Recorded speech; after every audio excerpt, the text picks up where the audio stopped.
Yo les amis, c'est Kazin, j'espère que vous allez bien. On se retrouve pour une petite vidéo. On va parler cette fois-ci des TG alternatives les plus chères, à savoir de Star Étincelante, mais aussi Astre Radieux, Origine Perdue et enfin Tempête Argentée. Si cette série de vidéos t'intéresse, n'oublie pas qu'il y a 2 épisodes qui sont disponibles sur la chaîne et surtout celle qui traite particulièrement des TG, mais cette fois-ci des TG les moins chers alternatifs de ces différentes séries. Donc on reste toujours sur le bloc épée et bouclier, tant il y a pas mal de choses à dire. Alors, on est sur des formats de cartes premium, même comme tu l'auras compris, mais c'est vrai que les collectionneurs se focalisent plus davantage sur les alternatives plus classiques que tu peux retrouver sur les séries comme Style de combat, Reine de glace, Évolution céleste ou encore Point de fusion. Même si sur les séries que l'on va voir ensemble ici, il y a des alternatives plus traditionnelles. On a la chance d'avoir ce format TG alternatif qui propose des cartes de qualité, on va dire, équivalent, mais à des prix beaucoup plus raisonnables. Et même sur des Pokémon ultra populaires, on va voir ça ensemble, les prix restent quand même, j'ai envie de dire quand même, raisonnables.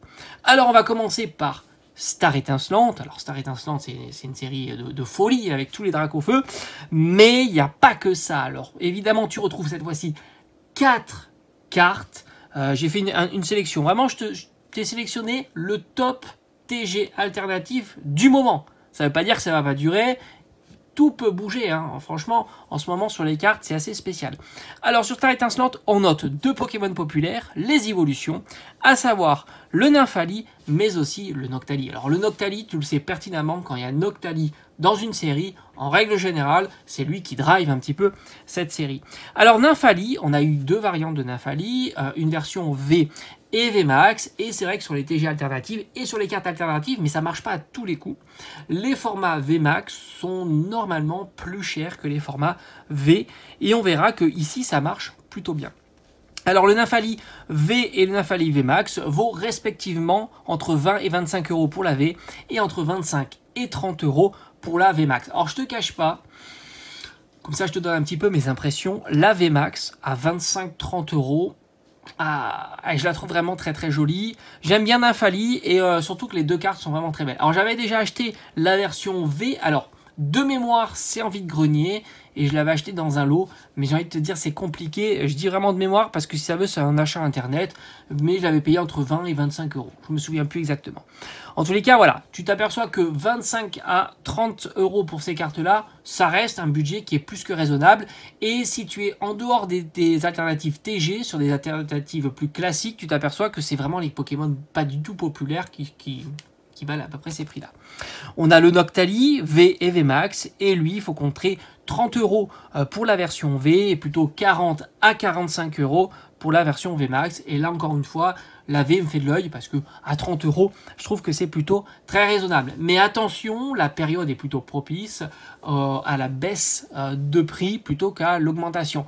Sans compter que des bruits de couloir est en train de dire qu'il y aurait peut-être des displays qui devraient revenir dans les différentes enseignes. Donc là aussi à surveiller si ces nouvelles ont tendance ou pas à faire diminuer le prix de ces cartes.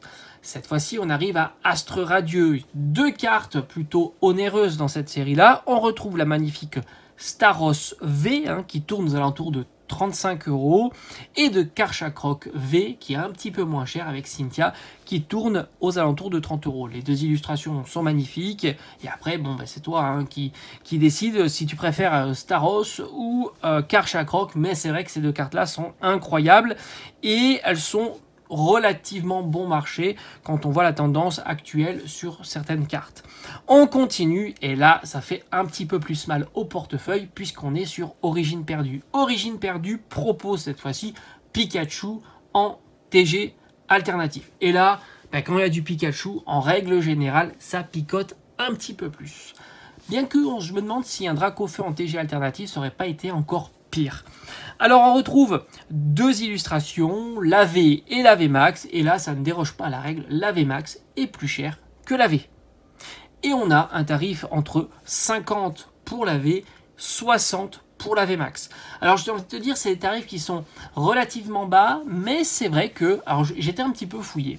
Je te cache pas que je regarde plusieurs sites, plusieurs marketplaces, et je regarde aussi la méthode de vente de la carte. Ça veut dire quoi? Souvent, tu as des cartes qui sont vendues soit en achat immédiat, soit en enchère. Et bien, tu t'aperçois que même sur des cartes comme les TG alternatifs, même sur des Pokémon comme Pikachu, Noctali, mais aussi Nymphali, et ben les enchères ne montent pas et souvent on est entre 5, 10 voire même 15 euros en dessous de la cote.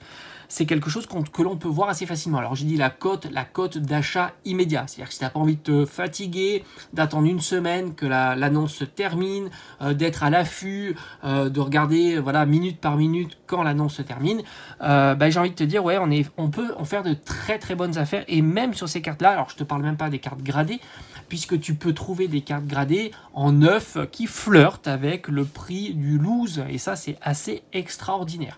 Parce que c'est vrai que les gradés n'ont plus trop la cote et ça percute évidemment le prix des cartes en loose. Parce que à choisir entre une carte gradée qui vaut quasiment le même prix qu'une carte loose, pour moi, c'est vite vu. Je vais plutôt aller sur la carte gradée. Ça m'assurera au moins un état qui est objectivement plus crédible, parce que souvent ce qui coince un petit peu lorsque tu achètes des cartes sur internet, c'est de s'assurer de l'état de la carte, parce que c'est vrai que tu as 2-3 photos et puis franchement si tu as un petit peu d'expérience dans tout ça, à chaque fois que tu demandes au vendeur quels sont les défauts de la carte, j'ai envie de te dire 9 fois sur 10 il te répond pas, il t'envoie 2 photos et tu fais ton propre avis. Et c'est vrai que c'est plutôt délicat, alors que quand tu as une carte qui est gradée, déjà il y a quelqu'un qui l'a vérifié et j'ai envie de te dire le plantage est plus faible que l'observation du vendeur, parce que c'est vrai qu'on a chacun un petit peu nos critères de points blancs, est-ce que c'est near mint et ainsi de suite. C'est pas si facile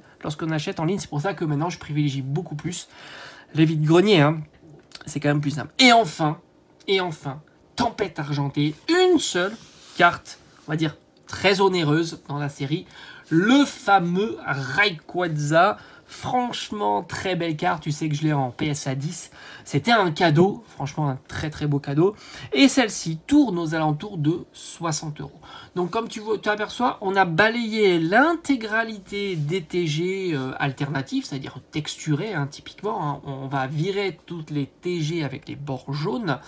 Et tu t'aperçois que, entre la vidéo que j'ai faite précédemment, entre les tarifs les plus raisonnables, les moins chers, et les tarifs les plus chers, on est quand même sur des cartes qui sont bien en dessous des 100 euros. Et si tu es patient, j'ai envie de te dire, on pourrait même inclure l'intégralité de ces cartes en dessous de 60 euros. Donc ça reste plutôt raisonnable. Je trouve que c'est un bon substitut si tu es fan des alternatives. Aller sur des alternatives TG en gérant au mieux ton budget. En tous les cas, moi je trouve que c'est très intéressant et c'est ce qui est un petit peu cool dans cette tendance du moment, c'est que tu peux allier à la fois collection premium et faire attention à ton budget. J'ai envie de te dire, tout le monde s'y retrouve. Toi, si tu as les moyens, tu peux acheter des cartes folles qui coûtent plusieurs centaines d'euros, voire milliers d'euros.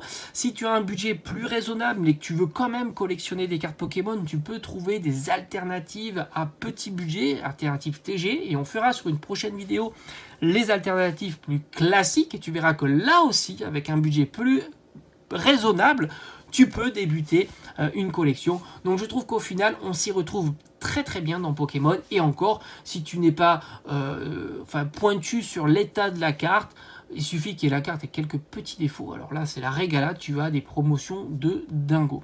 Allez, merci d'avoir regardé cette vidéo et on se dit à très vite.